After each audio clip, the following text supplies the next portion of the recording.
Ce colloque a été organisé par ADTEF et je peux dire que le thème principal est décliné en 3 sous-thèmes et animé sous forme de table ronde. Et le premier thème concerne la coopération technique et le développement, l'efficacité de la mixité. Et la deuxième table ronde concerne les politiques sectorielles, l'impact de la mixité. Enfin, il y a les hommes et les femmes dans l'administration.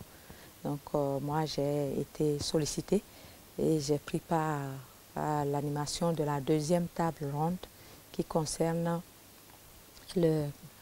la gouvernance et les politiques sectorielles et l'impact de la mixité. Voilà les 3 grands points que nous avons abordés au cours de ce colloque. J'ai d'abord présenté le Bénin comme étant un pays où quand même le gouvernement tient compte des femmes dans les prises de décision. J'ai donné des statistiques au niveau du gouvernement qui sont réconfortants. Il y a assez de femmes, bientôt plus de 30%.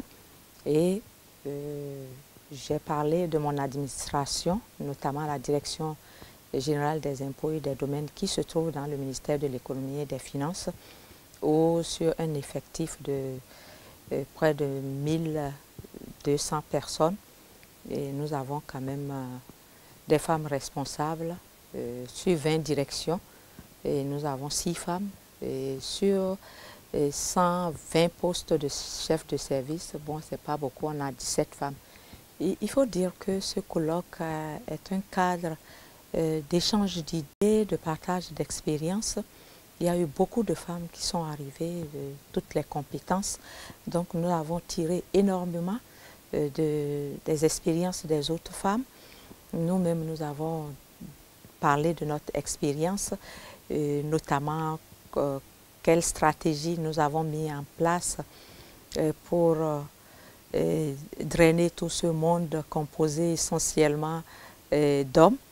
Nous avons parlé beaucoup de ce que les gouvernants doivent faire pour encourager la mixité, et notamment en ce qui concerne la scolarisation des femmes.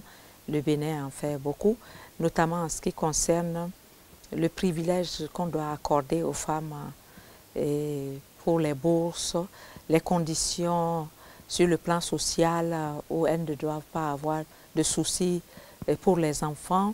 Nous avons parlé sur le plan politique du mentoring qui constitue une manière de guider, d'épauler les femmes pour qu'elles arrivent au top niveau.